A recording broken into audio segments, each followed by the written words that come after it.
করেছি, পুজো দিতে যাব, এ সময় আবার কোন উপদ্রব এলো।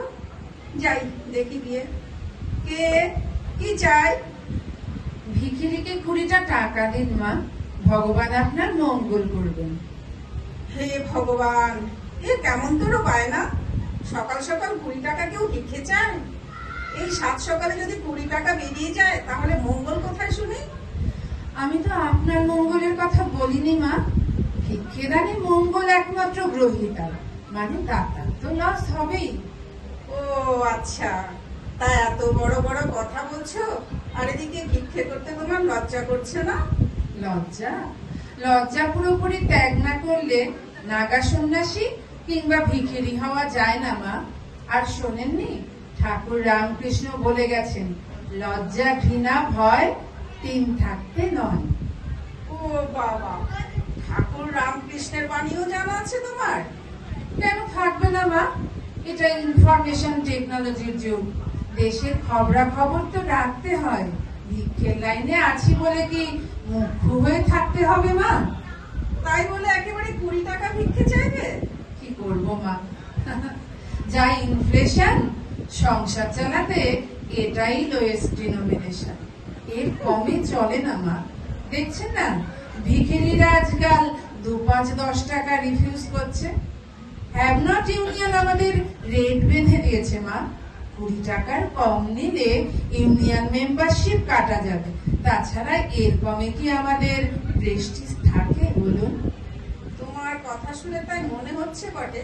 তা দেখো মেয়ে, আমিও ঠিক করেছি ক্যাশে ভিক্ষে না দিয়ে কাইন্ডে দেবো। ও, কাইন্ডে দেওয়া কাইন্ডনেস কেমন না হলে না হয় কনসিডার করা যাবে। এই এই নাও 10 টাকা দিচ্ছি, একটা কেক কিনে খেও। কত আর কেক খাবো মা? সকাল থেকে 4-4টে কেক খেয়েছি, আর সন্ধেবেলার জন্য একটা রেখেছি। আর তাছাড়া গ্যাস অম্বল ডায়াবেটিস এসবের ভয় তো আছে বলুন। তুমি তো একটু সাংঘাতিক ভিখিরি দেখছি। খেয়েছো, জমাও রেখেছো, তারপরেও আবার ভিক্ষে করছো। তুমি তো দেখছি ভিক্ষের নিয়ম নীতির একেবারে সর্বনাশ করে ছাড়লে। শুধু কি পেট ভরলেই হয় মা? ভবিষ্যতের জন্য সঞ্চয় করতে হবে যে। কি সর্বনেশের কথা! সঞ্চয় করতেও পরের টাকা দেবে? রাম রাম, এ কি বলছেন মা? আপনি আমায় পর ভাবছেন? পর ভাবতে নেই মা। আর এই জন্যই তো দেশ জুড়ে এমন তোলা আদায়ের ব্যবস্থা চালু হয়েছে। তাছাড়া শ্রী শ্রী মা বলে গেছেন, কাউকে পর ভেবো না, এ জগৎ তোমার। কি কাণ্ড রে বাবা! এমন জ্ঞান পাপী ভিখিরি আমি তো জন্মেও দেখিনি। মা বলছি যে স্বয়ং কার্ল মার্কস বলেছেন, হ্যাভনার্সদের উচিত হ্যাভসদের থেকে কেড়ে নেওয়া। আমি কি কোনো জোর জবরদস্তি কিংবা বল প্রয়োগ করেছি মা? চেয়ে নিচ্ছি। রাগ করছেন কেন? তা রাগ করবো না? কেন রাগ করবো না বলো তো? এমন সুন্দর শক্তপোক্ত চেহারা তোমার, কাজ করে খেতে পারো না? কাজ করে উপার্জন করার পাঠ দেশ থেকে কবেই তো উঠে গেছে মা। শোনেননি, সর্বত্র কর্মচারী ইউনিয়নগুলি দলমত নির্বিশেষে একটাই তো স্লোগান, 80 যায় বেতন পাই, কাজ করলে উপরি চাই। তাছাড়া কাজ কোথায় যে কাজ করব? কাজ থাকলে দেশে এমন হাজারে হাজারে বেকার আর আমাদের মতো এমন ভিক্ষুক থাকতো? কেন, স্বনির্ভর স্বরোজগারের উপায় তো আছে। তা থাকবে না কেন? তার পরিমাণ তো খুবই কম। আচ্ছা মা, আচ্ছা মেয়ে, তোমায় দেখে শুনে বেথা করেছো বলেই তো মনে হচ্ছে। তা ঠিক করে স্বামীর ঘর করলেই তো পারো। তা স্বামী বুঝি সঙ্গে থাকেন না? বলেন কি মা?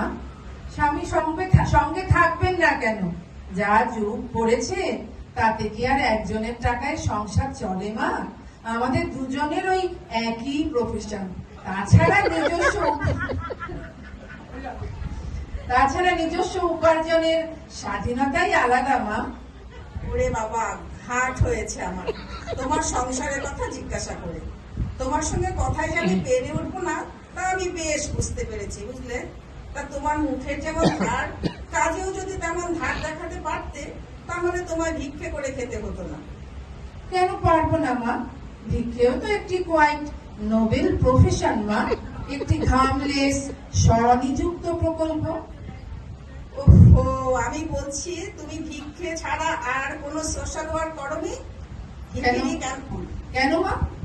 ভিক্ষে তো একটি রেসপেক্টেবল সোশ্যাল ওয়ার্ক। কি বললে? ভিক্ষে সোশ্যাল ওয়ার্ক? বলো কি? কেন নয় মা?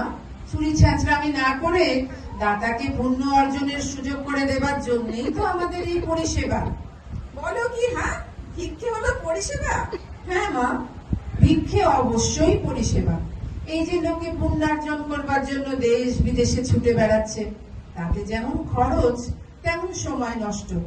তাছাড়া ট্রাভেলিং করার নানান হ্যাপা আর পথশ্রম তো আছেই। এক্ষেত্রে একটু ভিক্ষে দিলেই অনন্ত স্বর্গের পাসপোর্ট একেবারে রেডি। ঠিক বলছি কিনা মা? এও তো ঠিক বটে, এ কথা তো কখনো ভেবে দেখিনি। আর ভেবে সময় নষ্ট করবেন না মা।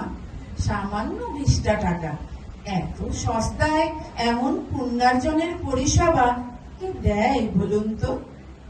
তাছাড়া ভিক্ষের সপক্ষে এই কনভিন্সিং সওয়ালের মার্কেটিং টেকনিক সম্পর্কে জানকারি, এর জন্য কনসালটেন্সি ফি দেবেন না? আমি কি তোমার সঙ্গে ভিক্ষে বৃত্তি সম্পর্কিত কনসাল্ট করতে চেয়েছিলাম? নাই বা চাইলেন, গায়ে পড়ে অ্যাডভাইস দেওয়াও তো কনসালটেন্সির একটা অঙ্গ মা। আচ্ছা মেয়ে তো, তুমি বলি তোমাকে ভিক্ষে বৃত্তির কনসালটেন্সি করতে কে বলেছিল? কে আর বলবে বলুন? গরজ বড় বালাই মা।